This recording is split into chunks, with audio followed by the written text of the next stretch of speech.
Dear children, today in this program, we are hoping to teach you. We are going to continue the Chula Kama Vibhanga Sutta.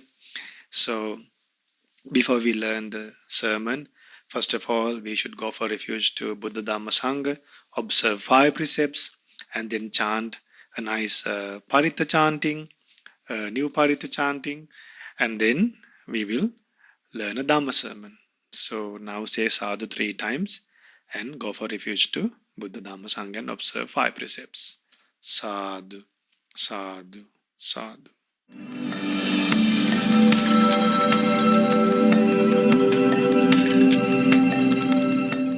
Namo tassa bhagavato arahato samma sambuddhassa. Namo tassa bhagavato arahato samma sambuddhassa. Namo tassa bhagavato arahato samma sambuddhassa. Buddhang saranang gacchami. Dhammang saranang gacchami. Sanghang saranang gacchami. Dutiyampi buddhang saranang gacchami. Dutiyampi dhammang saranang gacchami. Dutiyampi sanghang saranang gacchami. Tatiyampi buddhang saranang gacchami. Tatiyampi dhammang saranang gacchami. Tatiyampi sanghang saranang gacchami. Sadhu, sadhu, sadhu. Now, to observe the 5 precepts, say after me. I observe the precept of abstaining from killing beings. I observe the precept of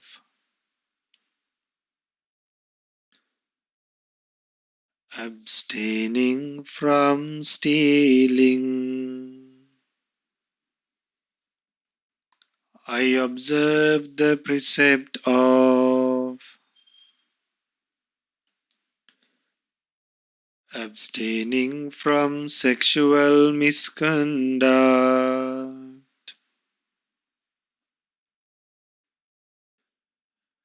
I observe the precept of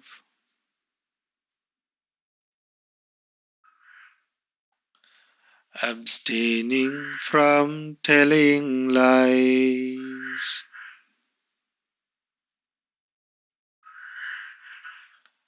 I observe the precept of abstaining from taking intoxicating drinks and drugs. I follow these precepts for happiness in this life, for rebirth in heaven, and to realize the Four Noble Truths. In this Gautama Buddha's dispensation, sadhu, sadhu,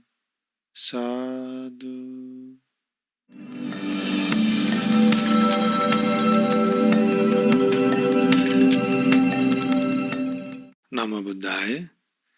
Dear children, now, today, before we learn a Dhamma sermon, let's chant Chanda Parita. Chanda Pirita. So this is a discourse given to the moon deity. So once the Chandima, the deity, the Deva who was bound to the moon, he was trapped by an Asura called Rahu. When this Chandima moon deity was trapped by the Rahu Asura, he was looking a way to get released from this Rahu Asura. Then he remembered the Supreme Buddha. And then the Blessed One helped the Chandima moon deity. So he was trapped by Rahu. So in the same way, if we can chant this Parita, we will also be able to escape from a lot of dangers and live a peaceful life. So let's today learn to chant the Chanda Parita as well. We will chant in English for us to learn this Parita first, what this discourse is, and then in the upcoming programs we will chant this in Pali and English as well. So let's chant now together with me. You can watch the subtitles and utter them. Namo tassa bhagavato arahato samma sambuddhassa. Namo tassa bhagavato arahato samma sambuddhassa. Namo tassa bhagavato arahato samma sambuddhassa. Thus have I heard on one occasion. The Blessed One was living in Savatthi at Jetavana, at Anathapindika's monastery. At that time Chandima, the moon deity, was captured by Rahu, one of the kings of the Asuras. Thereupon, calling to mind the Blessed One, Chandima the moon deity recited this stanza. O Buddha, the hero, I pay homage to you. You are completely free from all suffering. I have fallen into trouble. Please be my refuge and help me. Then the Blessed One addressed Rahu, the Asura in verse, on behalf of Chandima the moon deity. Thus, O Rahu, Chandima has gone for refuge to the Tathagata the Arahant. O Rahu, release Chandima, the Buddha's radiant compassion on the beings of the world. Thereupon Rahu the Asura released Chandima, the moon deity, and immediately went to the presence of Vepachitti, the leader of Asuras, and stood beside him trembling with fear, with hair standing on end. Then Vepachitti the Asura addressed Rahu, the Asura, with this stanza. Rahu, why did you suddenly release Chandima? Why have you come here trembling? And why are you standing here terrified? I have been spoken to by the Buddha in a stanza, requesting me to release Chandima. If I had not released Chandima, my head would have split into 7 pieces. If I lived, I would not have had any happiness. Etena sachena suvatti hotu. By this truth, may there be well-being. Sadhu, sadhu, sadhu. Now children, see the benefit of going for refuge to the Buddha, Dhamma and Sangha. When this moon deity was trapped by the Rahu Asura, with that power of going refuge to the Buddha, Dhamma, Sangha, the Chandima moon deity, the moon deity was released by Asura. If he had not released the moon deity, this Rahu Asura's head will split into 7 pieces. By any chance, if he lived, he would not have had any happiness. Now imagine the protection you get when you go for refuge to Buddha, Dhamma, Sangha. Until you attain Nibbana, you will be protected. You will be protected in many ways. So there are other suttas like Mittanisansa Sutta. So there it says, when you don't break friendship, when you keep up your friendship, what happens? You won't fall from higher places. So there are a lot of benefits in the Mittanisansa Sutta. So let's chant those suttas in upcoming programs. For today, we chanted this Chanda Paritta. Keep as a habit of chanting this Paritta as well. Chant it in English because you will know the meanings. Then once you get used to the meanings, once you are aware of the meaning of the sutta, then learn in Pali as well. Then when you recite the Pali words, you will know what you are reciting.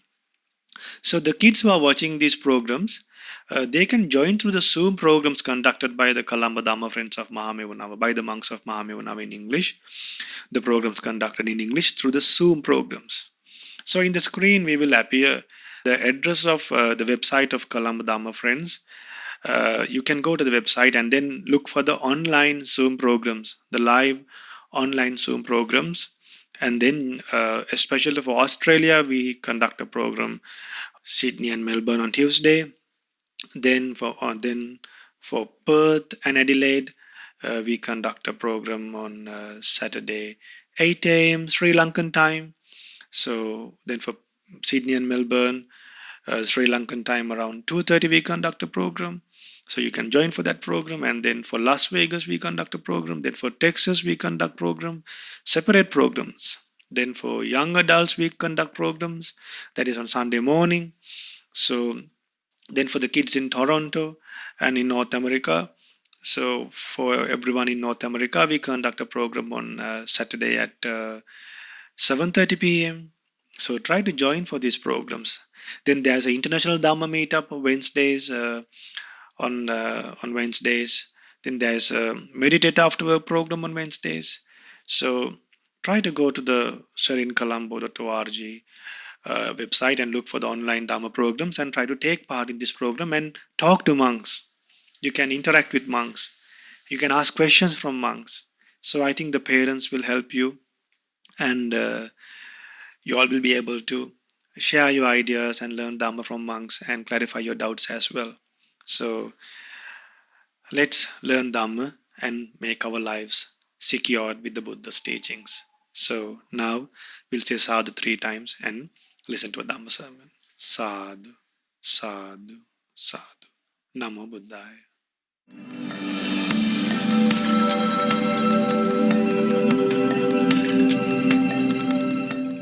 Namo Buddhaya.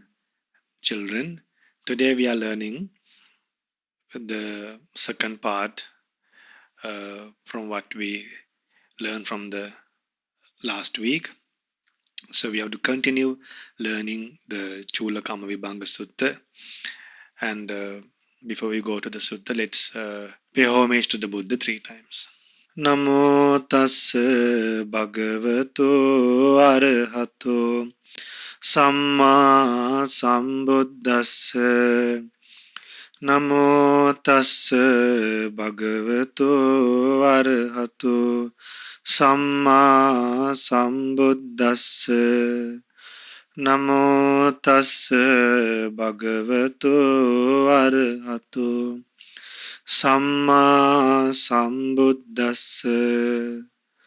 Homage to the Blessed One, the Worthy One, the Supremely Enlightened One. Sadhu, sadhu, sadhu.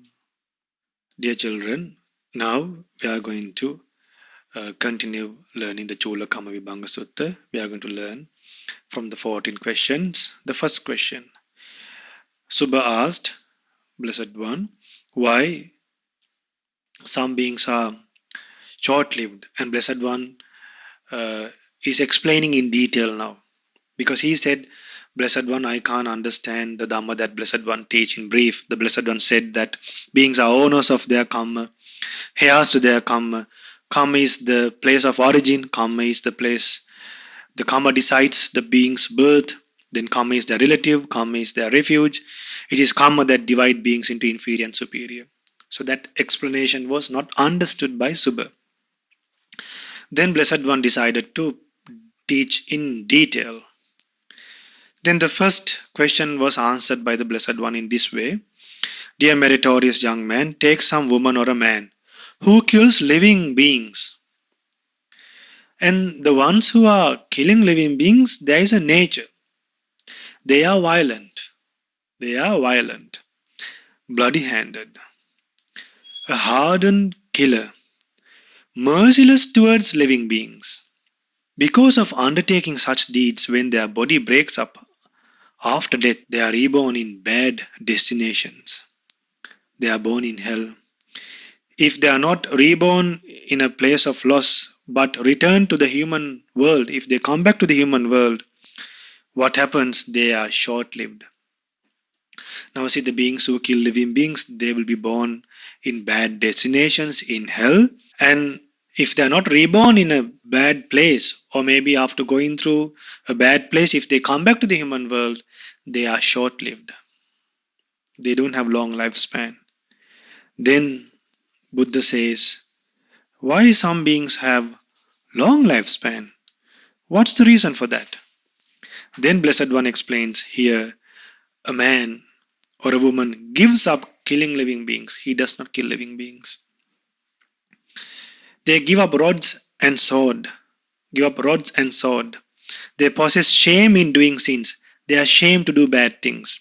And they are kind, living full of compassion towards all living beings. But because of undertaking such deeds, when they die, after they die, they are born among devas. Devakayam paripure santi. They will receive a divinely body. They will experience divinely happiness. There was one hunter. His friend told, please don't kill living beings.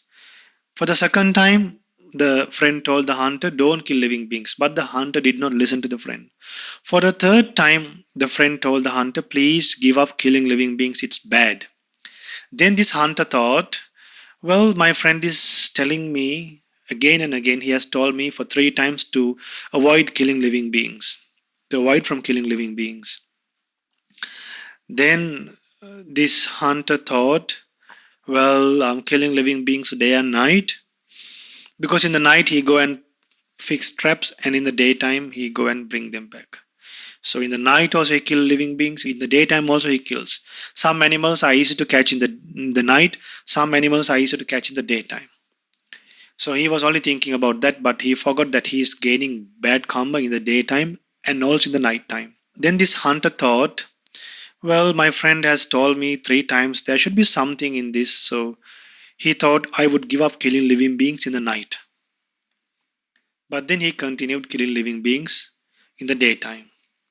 He also died after some time, like Todeya died and was born as a dog. This hunter also died after some time. What happened to this hunter? In the daytime, what happens? He is eaten by dogs. He's been teared by dogs into pieces. But in the night time, he gets divinely happiness. Fairies attend to him. He eats divinely food. He drinks divinely water. He wears divinely clothes. He dwells in divine dimensions. But just after the night is over, when it comes to the dawn, when it comes to the early morning, dogs barks and chase after him and tears his body into pieces. Then again in the evening, dogs leave him and he gets divinely happiness. Now see, just by giving up killing living beings only in the night, if we can give up killing living beings in the daytime, because anyway nighttime we are sleeping. We don't have to worry about nighttime. We have to only worry about daytime.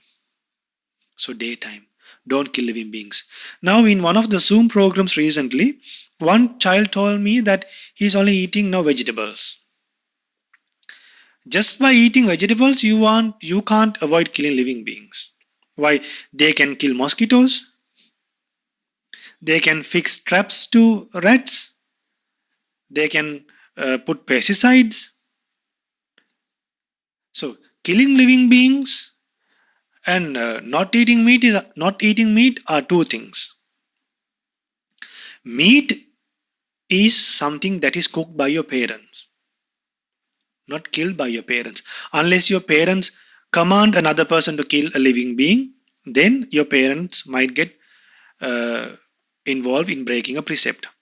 But if you just eat meat that was cooked by another person, if you did not tell them to kill for you, you are not involved in breaking a precept.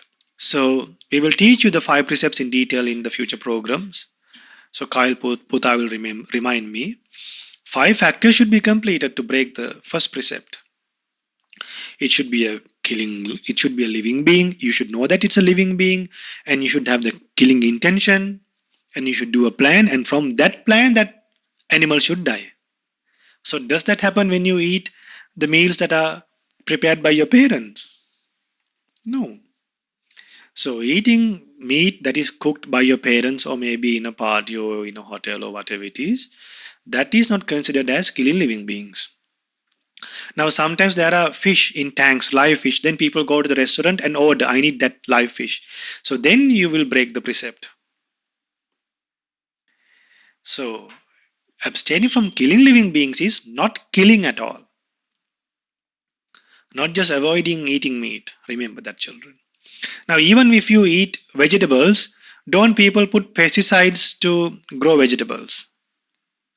But did you tell them to put pesticides? No. So that's why you don't break the precept. Now when people cultivate things, when they farm, they have to plow the ground. They have to plow.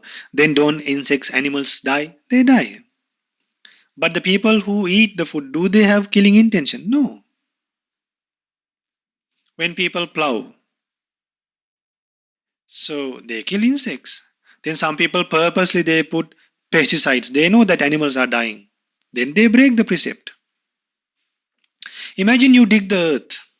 Then sometimes worms might die. But before you digging, you don't know that there are worms. Then after digging the earth, you might see a worm, and then you might see the worm has cut. Then you don't break the precept. Why? Before you digging the earth, you don't know that there was a worm or not. But after seeing a worm, then you should be very careful further when you dig. You should put that worm ahead and then dig that place. Then when you sweep, you might sweep ants. Then you should use a soft broom and sweep. Why? The intention is not killing ants. The intention is sweeping. But then out of compassion towards those living beings, you can use a soft broom. That is how. Therefore, children, we should abstain from killing living beings. More than that hunter did. That hunter only abstained in the night. We should abstain from killing living beings day and night until we attain Nibbana. Remember, we protect the precepts to attain Nibbana. Not because we are born Buddhists. Not because we have to. Not because our parents do that. For the sake of realizing the Four Noble Truths, we should abstain from killing living beings. Not even a single ant, not even a mosquito we should kill. We shouldn't command others to. Now some people, they don't kill, they'll tell others to kill. So the next question that Subha asked was, why some people are unhealthy? Then Buddha said, dear meritorious young man, take some woman or a man who hurts living beings. They hit with stones to dogs, to birds, some people. Who hurts living beings with a fist or a stone rod. Hurting living beings with a rod or sword. Because of undertaking such deeds, what happens? They are born in hell. They are born in bad destinations. If they come back to the human world, what will happen? They are sickly and will possess many disorders. They will possess many disorders. Sometimes when they are born, they have a hole in the heart. Sometimes they are born with diseases. Until they die, they have diseases. Some children are born with various fungal diseases.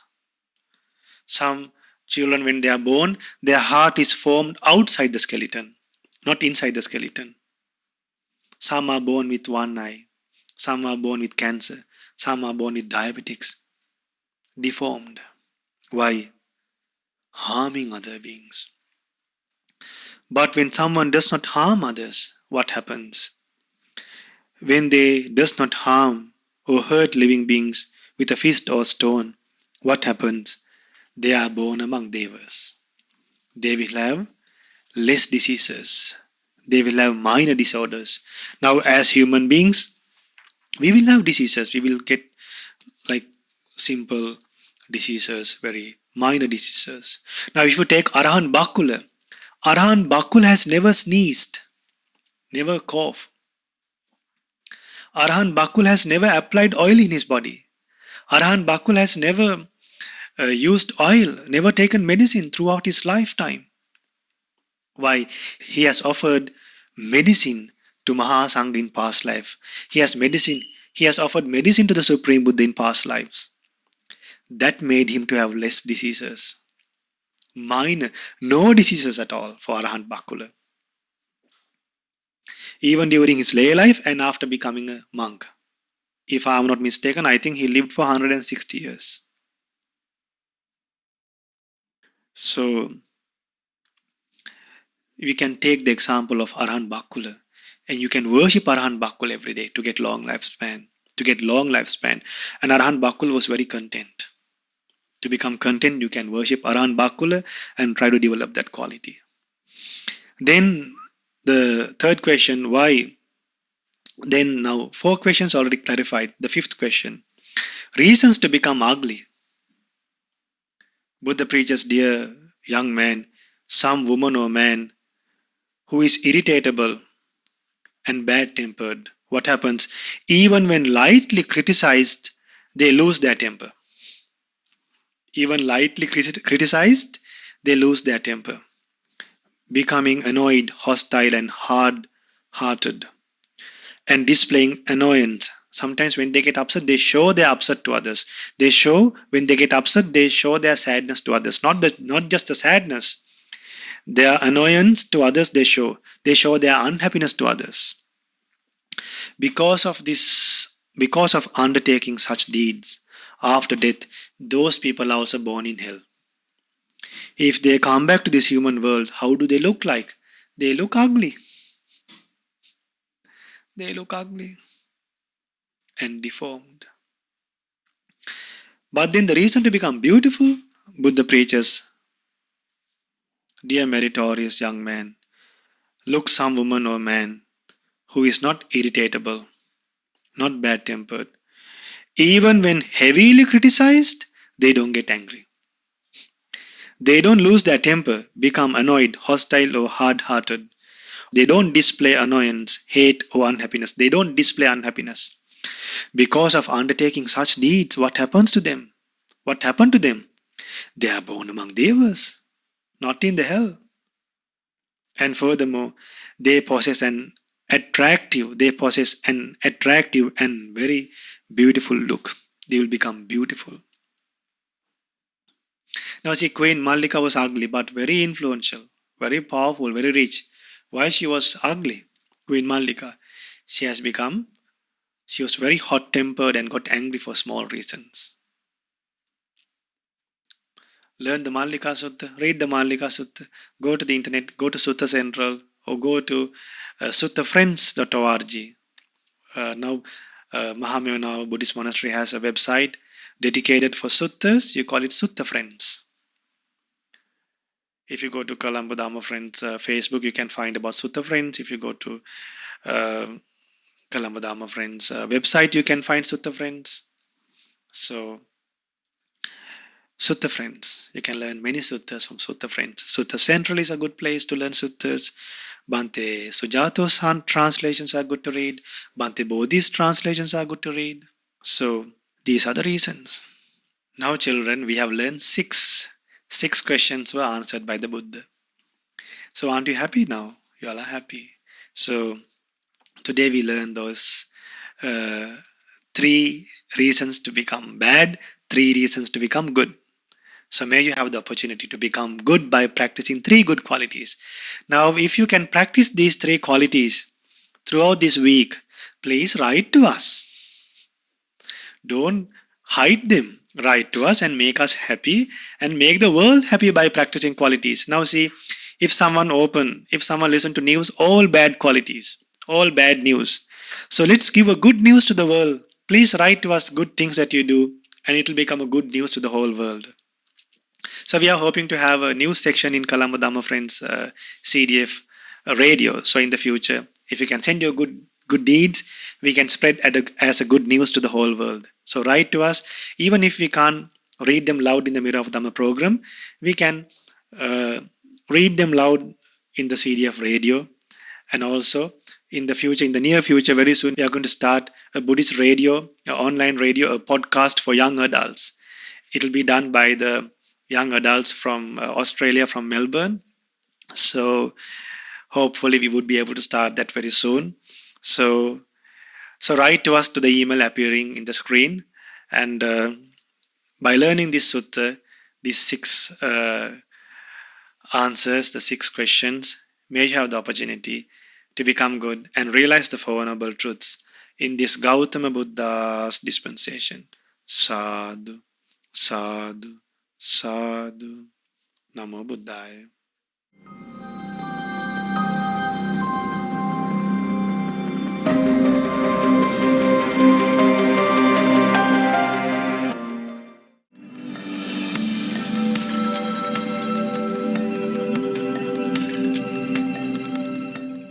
Namo Buddhaya. Dear children, today we are going to practice the Impermanence Meditation. We should try to recollect and think how impermanent our eyes, ear, nose, tongue, body and mind are. And to understand the impermanence nature, today I thought of explaining in detail how our eyes can be impermanent, how our ears can be impermanent, how the tongue can be impermanent, how the body can be impermanent, how the mind can be impermanent. So this meditation will be played in a couple of programs until you get used to the meditation. So we decided to teach you this meditation for you to understand really what this impermanence meditation is, and then to think wisely according to the true nature of your eyes. And then when you learn this impermanence meditation, you will be able to be detached to what you see. You will be able to be detached to what you hear. You will be able to be detached to what you smell. Usually what happens when you see things, when you see beautiful things, we get attracted. Once we get attracted, we need it. Then we will get it. After we get it, we will lose it. Then again, we will feel sad. Then other people also might need to get and grab your belongings. Then you will fight. You will quarrel. So see what happens because of beautiful things, children. But even if you're using beautiful and valuable things, if you can have a detached mind towards those things, you won't fight, quarrel, and accumulate bad karma. What happens when you fight, quarrel, and get attached to things? You will accumulate a bad karma. And then that bad karma will lead you to be born in a bad place. Then again you will start suffering. Now see, how did this start? Just by getting attached to something, then you get it, then you survive, and then you struggle to protect it, then you fight, then you quarrel, then you argue to maintain and protect those things, to save those things. Then you accumulate karma, then those karma give results, then again you are reborn in a bad place. Even if you come to human world, you will have these bad habits of fighting with others. Then again you accumulate bad karma. So then that will lead you to go in this sansara continuously, to be born and dead, to be born and dead again and again, and to fight again and again, and to quarrel again and again, and end up in a prison. No peace, no harmony. So when you see unpleasant things, you get opposed, you get angry. So that anger also can be abandoned by practicing the impermanence meditation. Then when you lose your loved ones, you will feel upset. And then delusion, when you do not know the true nature, the Four Noble Truths, you will live with sadness and sorrow and with depression. So why should we live with depression and sadness when there is a way to live happily? So this impermanence meditation, if you practice this impermanence meditation very well, he is considered as a faithful follower of the Supreme Buddha. He will not die without becoming a stream entrant. He would not die without becoming a stream entrant. So practice impermanence meditation every day. Why? You will become a faithful disciple of the Supreme Buddha. A Saddhanusari disciple of the Supreme Buddha. And a Saddhanusari disciple, a Dhammanusari disciple, will not die without becoming a stream entrant. Don't you like that protection? Then let's practice the impermanence meditation. Close your eyes. Think wisely. Think according to what I say. Now sit in a comfortable posture, children. Sit in a comfortable posture now. Cross your legs. Keep one palm on the other palm and rest it. Now keep your back straight. Keep your head straight. Don't look here and there. Don't press your eyes. Gently close your eyes. Gently close your eyes. Now during the meditation, don't let other thoughts to distract you and take you away from meditation. So listen to me. Now think according to what I say. Now think about your eyes. Think where your eyes are. Now think about your eyes. This eye is impermanent. Impermanent. Impermanent. Why this eye is impermanent? This eye is made out of muscles, made out of four great elements.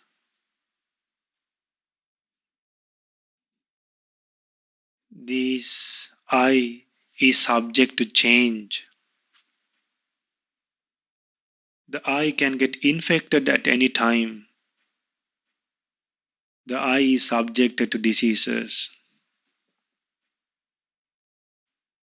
The eye can lose vision anytime. We can get blind anytime. The eye will get old one day. Just like our body gets old, our eye will get old one day. There will be one day you will not be able to open your eyes. When people get old, they can't open their eyes. They cannot see the world anymore. They will not be able to see the world anymore. This eye is impermanent. Impermanent. Impermanent. We can't keep this eye under our control. It's not me. It's not mine. It's not under our control. Then This eye like to see beautiful things. This eye would like to see beautiful things again and again. But remember, whatever we wish to see from these eyes, those forms are not permanent, are impermanent, will change any time, are impermanent, are impermanent. The forms are impermanent, impermanent, impermanent. The form is not me, not mine, not under my control. Understand the true nature of forms. The things we saw in the past are not there today. The things we see in the present will not be seen in the future. So why we should get attached to the things we see?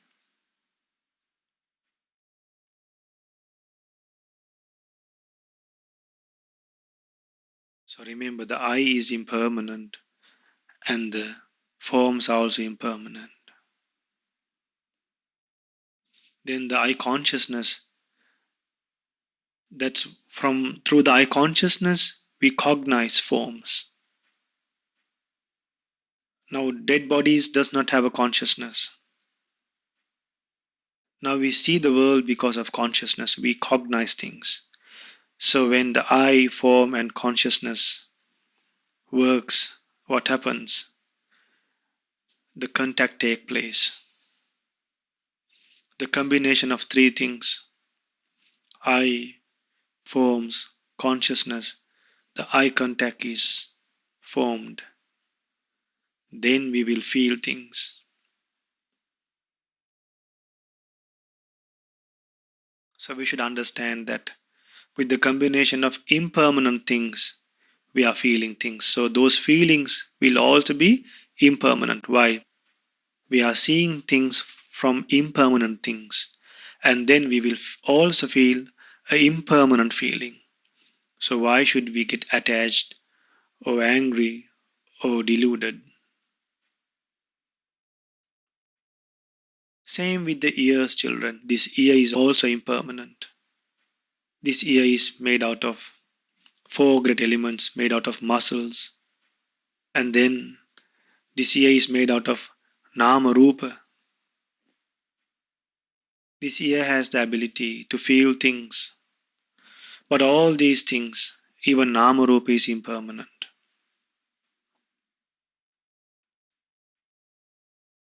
Name and form. Then this ear, there are disgusting things inside the ear. So why should we satisfy such a ear by pleasant sounds, by songs? If you have a desire to listen to songs again and again, if your parents don't let you, think, I'm trying to satisfy a ear that is filled with disgusting things. This is made with muscles. This ear has a disgusting nature. This ear is impermanent, children. And this ear is subjected to change. This ear is subject to old, can get infected anytime. Then the things we hear are also impermanent. Then whatever we feel through the ear contact, whatever the feelings, those feelings are also impermanent. So the ear is impermanent, the sounds are impermanent, the ear consciousness is impermanent, the ear contact, ear, sounds, consciousness, the combination of that is ear contact is impermanent, then the feeling we feel through that ear contact is also impermanent. Now let's think about the nose, children. The nose is also impermanent. Covered with mucus, covered with dust, covered with phlegm. This nose is impermanent, impermanent, impermanent. Not me, not mine. This nose is not under our control, children. This nose, one day, we will not be able to smell properly.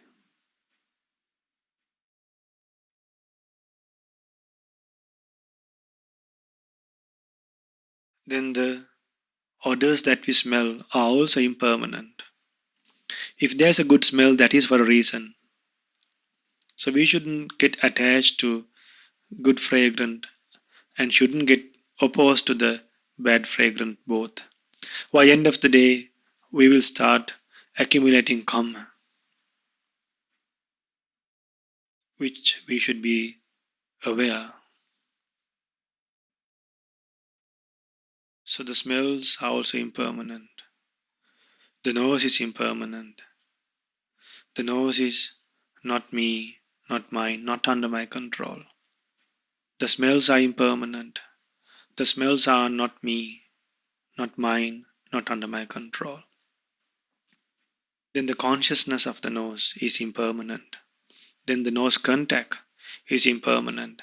Then the feeling that we feel through the contact in the nose is also impermanent. Then why should we get attached?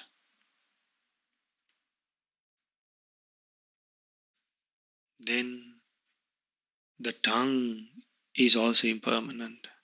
This tongue that we like to taste various delicious food is made with muscles and it's very impermanent.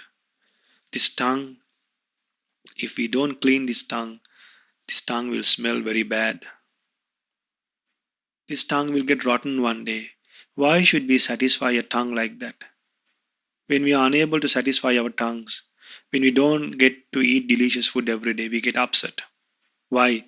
We don't realize that we are trying to satisfy a tongue that has a disgusting nature.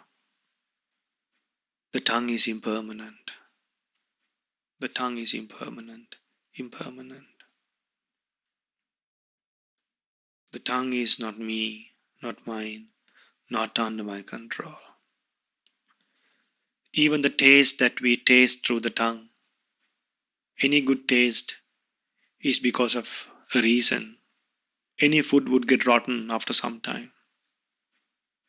The moment the food gets mixed with saliva, the taste of the food disappears, reduces, decreases. So if the tongue is impermanent, if it is not under our control, if it is not mine, why should we quarrel and fight to eat delicious food? If we get, we can eat, but if we don't get, we should have patience. Then the taste is also impermanent. Impermanent. The taste is not me, not mine, not under my control. Then the consciousness of the tongue is also impermanent. Then the combination of tongue, consciousness and the taste, which is the contact, is also impermanent. And then the feeling born because of tongue contact is also impermanent. Temporary is for a short period. Why should we fight and struggle for things that we get to experience for a short period? Why should we get angry with our parents for a taste that we are going to experience for a short period? Why we should become greedy to share our delicious food with others if we eat, if that food that we eat will give a temporary happiness, why should we be reluctant to offer food to others? We shouldn't be reluctant. Why? Even if we eat, it'll be a very temporary happiness. But if you offer something, the happiness will be for a long time. Why? You gain a merit by offering to others.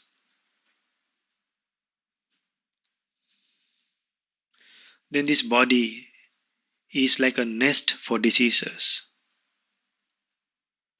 A nature of a nest is a lot of birds will lay eggs and live in the nest.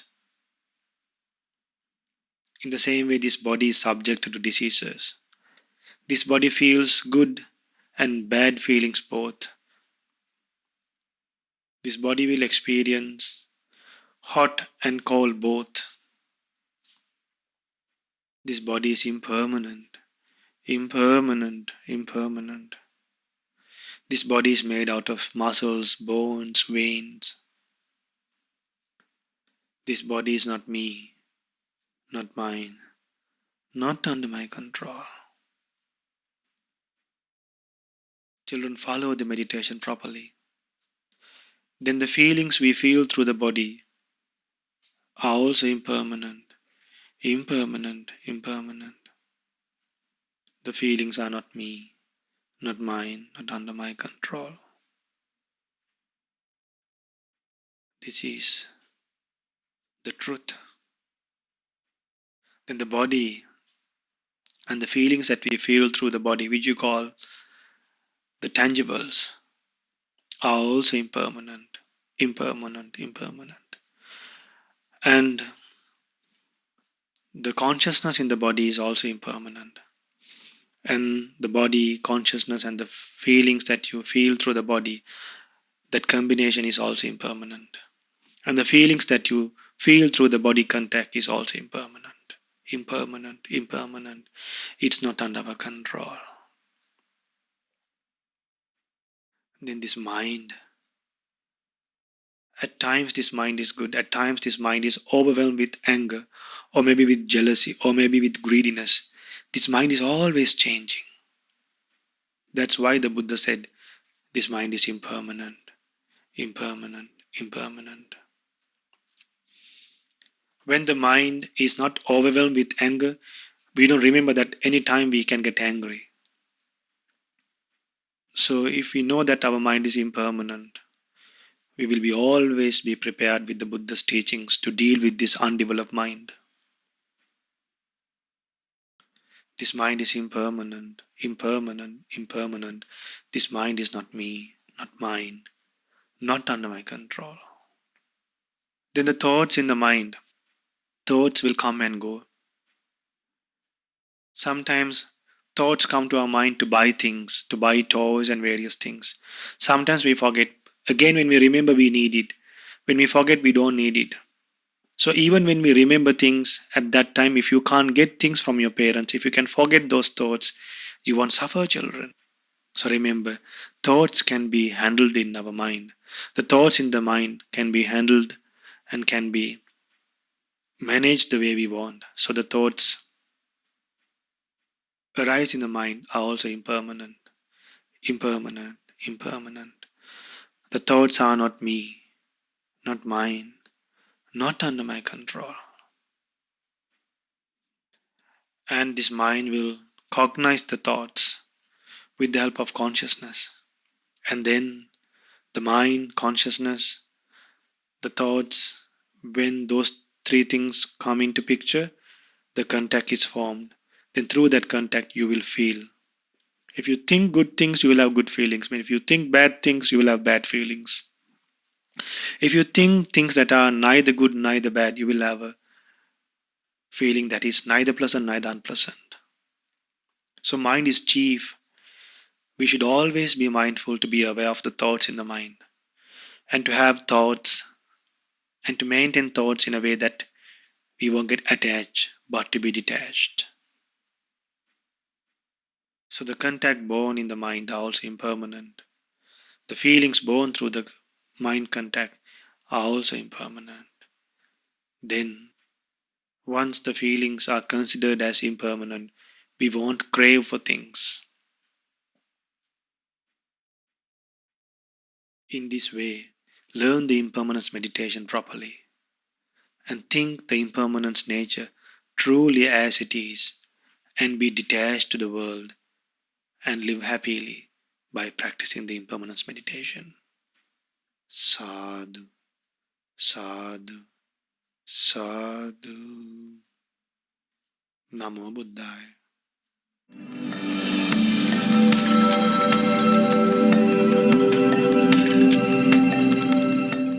Namo Buddhaya. Now we have come to share the good deeds that children have done from many countries. So some children have sent their good deeds from Australia, from Canada, from America, some from Saudi Arabia, some from Kuwait, So we get good deeds from all parts of the world. So now I'm going to hand over the program to a child to conduct the good deeds. Namo Buddhaya. I am Dinu Daham. I am from Toronto, Canada. Now you are in the good deeds session. So today we'll be seeing the good deeds done by 3 kids named Inuka Upasaka, Hiro Upasaka, and Linesha Upasika. I will now read Inuka's email. Namo Buddhaya. Homage to the Blessed One, the Worthy One, the Supremely Enlightened One. Homage to Lokuswami Vahansa. This is Inuka Tehan.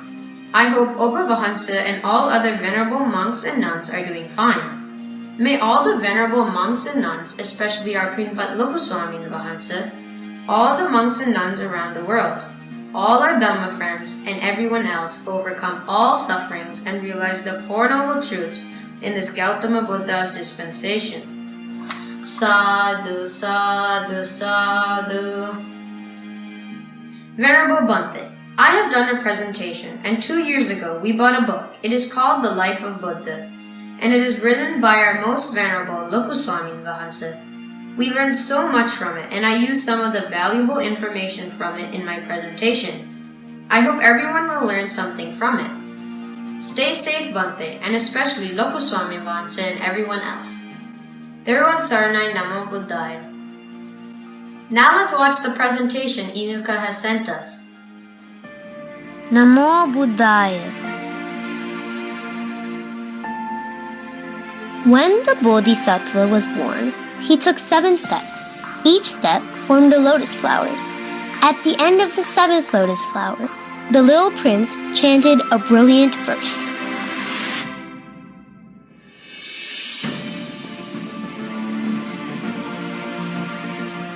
Let's chant the verse.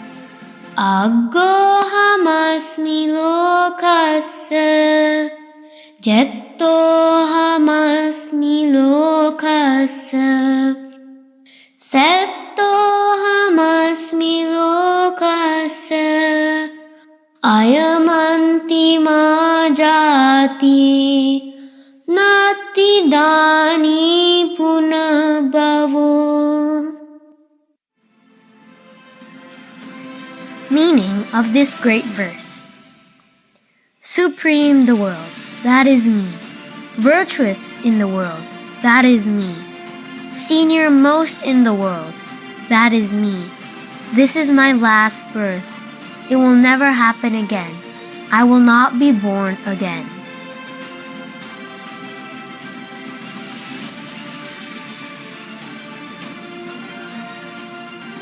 Sharing of merit. I would like to share merit with Pinwath Loku Swami Vahansa and Colombo Dhamma Friend Swami Vahansa, all the other monks and nuns in the world, and all Dhamma friends. May they realize the Four Noble Truths in this Gautama Buddha's dispensation. Theruvan Saranai. That was a very beautiful presentation about our great teacher, the Supreme Buddha. Sadhu, sadhu, I rejoice in your merit. Now the next is Hiro Upasaka from Toronto, Canada. Hiro has said, Namo Buddhaya Bhante, I am 8 years old. This is how I spent my time today while observing Sil. Today I woke up at 5:04 a.m. and then I got ready for Sil. Then I prepared the Buddha Puja with flowers, pure water, candles, and incense. Then I helped my mom to prepare white rice and pol sambal to the Supreme Buddha. Next I offered the Buddha Puja to the Supreme Buddha and I also chanted Piri. After I ate my breakfast. After my breakfast I listened to Upasaka's story. Then I prepared to go to the Toronto Mahamel Nava Buddhist Monastery for my Stupa Vandana. I lit the candles and offered lunch dana, flowers, pure water, incense, and a faluda drink. After that I did the Buddha Vandana, chanting period, and I did loving kindness meditation. Then I shared all my merits with all devas, brahmas, and my parents, cousins, friends, everyone, and all my passed away relatives. After I ate my lunch. After that I read The Dog with Thorn Ears from the Stories of Ghosts, and I read The Lamp Mansion from the Stories of the Heavenly Mansions. Then I prepared and offered evening Buddha Puja. Now I am getting ready to go to sleep and chant Karniyametta Sutta and do loving kindness meditation. I share all my merits with Pinvat Loku Swamin Vahansa, Jivananda Swamin Vahansa, Colombo Dhamma Friend Swamin Vahansa, and all other monks and nuns in the world. Many merits there on Saranai Hiro. He has also sent us a presentation and pictures of him at the Toronto Mahamelnava Stupa. Let's first see the presentation and then the pictures. August 1st. Dhamma class, story of Bhadra and Subhadra. Benefits of Dana. Bhadra and Subhadra's story. Bhadra and Subhadra are sisters. Bhadra is the oldest and Subhadra is the youngest. Bhadra always offers dana to monks. One day Bhadra asked Subhadra to offer dana to monks. So one day Subhadra offered dana to 8 monks. It was her first and last dana in her life. When Subhadra offered dana to 8 monks, one chief monk told Subhadra, "When you offer dana to monks, think that you offer dana to the community of Mahasangha." Then she was happy and she offered that dana with much compassion to those monks. After a couple of days, both sisters got a disease and died, but both of them went to good destinations. Bhadra went to Tavatimsa heavenly world and Subhadra went to Nimanurati heavenly world. One day, one beautiful deva came to Tavatimsa to see Bhadra. Then Bhadra said, "You are gorgeous and very beautiful." Bhadra asked her, "From which world did you come from?" Then she explained everything. Then Bhadra said, "I offered lots of dana, but you offered only one time. So how do you get this much merit?" Then Subhadra said, "When I offered dana to 8 monks, one chief monk told me to think about all the monks in the past, present, and future. It means to think about the community of Mahasangha, not the number of monks you are offering dana. That is how I got this much merit to be born in Nimanurati heaven." This is what I learned from this story. When we offer dana to monks, we have to have a pure mind with much compassion and offer it to the community of monks in the past, present, and future. Then we can collect lots of merits. The other thing I learned is that when we go to Nimanurati heaven, you have 3 benefits. 1. You can change your skin color. 2. You can change your voice. 3. You can get whatever you imagine. Benefits of dana. When we offer dana to a person or animal, how many times we can get the benefits? When we offer to an animal 100 times, to a person who doesn't practice precepts 1,000 times, to a person who practices 8 precepts 100,000 times, to a person who has a concentrated mind 1 trillion times, to a stream entrant person unlimited times.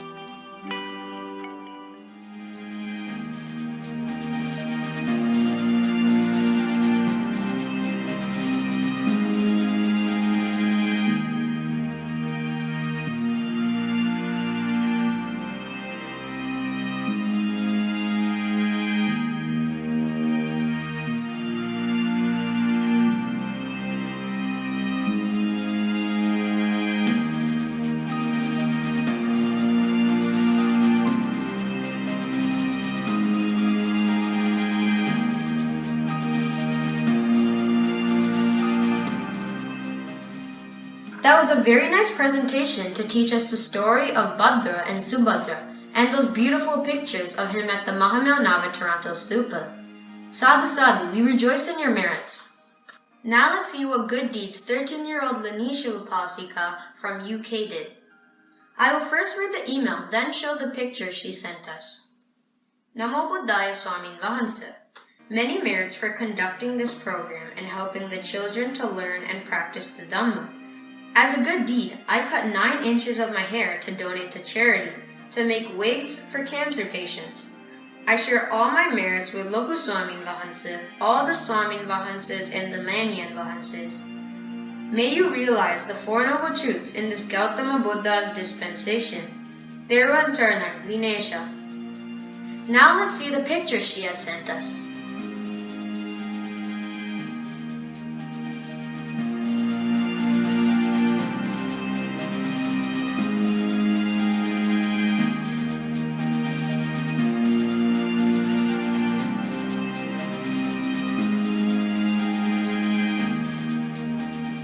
Sadhu Sadhu, we rejoice in your merit by trying to help cancer patients. So today we watch many good deeds done by children all around the world. May you also have the opportunity to send your good deeds to our new email address. These meritorious deeds will help us propagate Dhamma and teach others to do meritorious deeds too. Therefore, we rejoice in all your good deeds. The world is rejoicing too. May all of us have the opportunity to realize the Four Noble Truths in this Gautama Buddha's dispensation.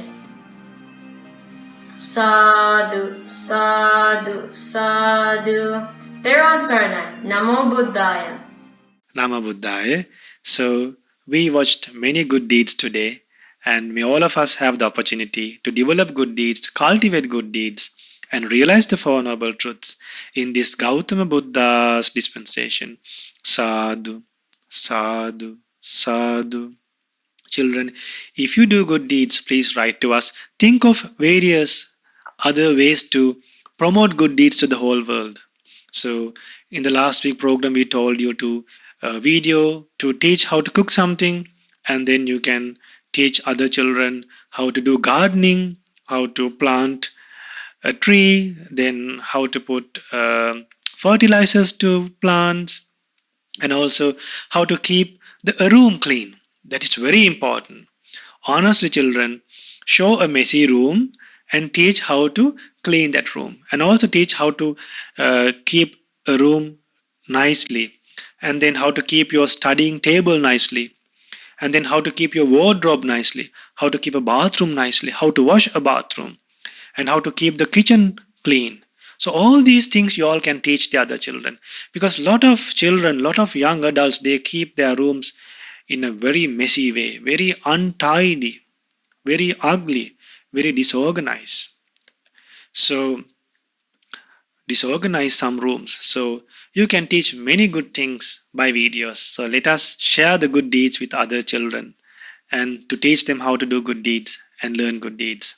So once again, I kindly invite you and request you to send your good deeds to our email address to share them with other children.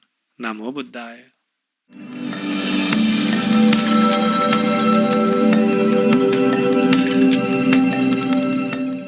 Namo Buddhaya. Children, now for us, we have to share merit. We can gain merit by sharing merit with other people. So, if you read the book Stories of Ghosts, you will realize how much the beings who are born in bad worlds are waiting, are depending on merit. Not all the ghosts and demons can rejoice in merit. Very few selected demons and ghosts can rejoice in this merit. Some departed relatives are born among devas. Some departed relatives are born among animals. Some departed relatives are born among titans. Some departed relatives are born among the beings in the hell. So we don't know where our departed relatives have gone, but then we wish that they are in a good place. By any chance, if they are in a place that they can rejoice in our merit, they will be benefited. So let us share merit with all the gods, with all the devas. May all the devas rejoice in this good deed of propagating Dhamma in this Mirror of Dhamma program. And may all the devas develop in divinely happiness, and may they develop in wisdom and increase in faith in the Buddha Dhamma Sangha, increase in Shraddha towards Buddha Dhamma Sangha, and may all the devas help us to overcome from this coronavirus as soon as possible, and may all the devas realize the Four Noble Truths in this Gautama Buddha's dispensation. Sadhu, sadhu, sadhu.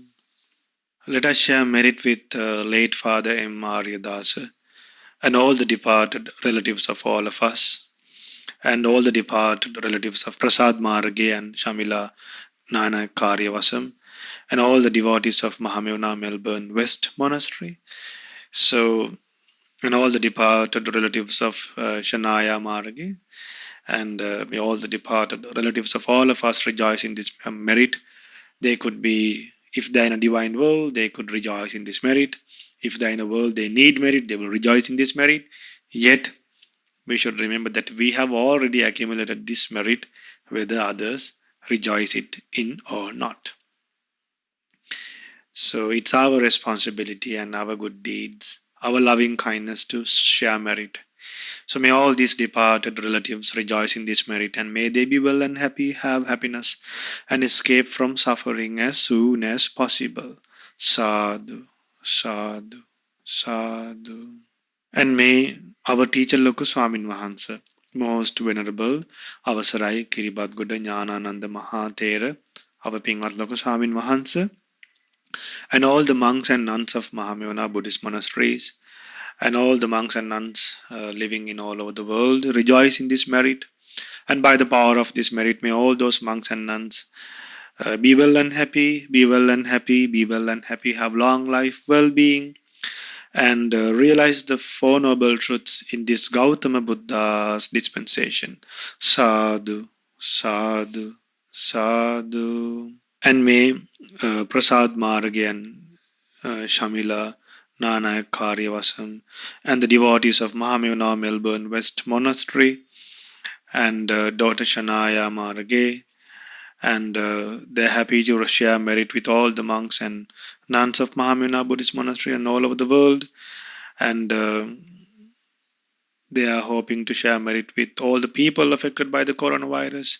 So may everyone who's mentioned in this sharing of merit be well and happy, be well and happy, develop in confidence in the Buddha Dhamma Sangha, and develop in virtue, and may they have well-being, long life, and may they realize the Four Noble Truths in this Gautama Buddha's dispensation. Sadhu, sadhu, sadhu. And let us share merit with all the devotees who are supporting the Mahamevana International Buddhist Monasteries, all the foreign asapurs who are taken care by the lay people these days without the presence of the monks. So lay people are working so hard to take care of the monasteries and then maintain the monasteries. So we bless all those people who have taken the hardships to maintain the monasteries and then keep the monasteries in a better way until the monks come back to those monasteries.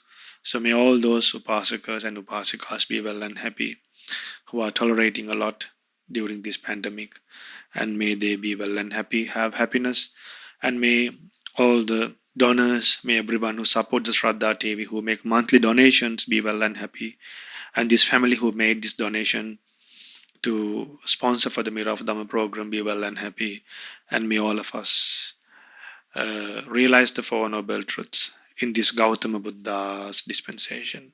Sadhu, sadhu, sadhu. Namo Buddhaya.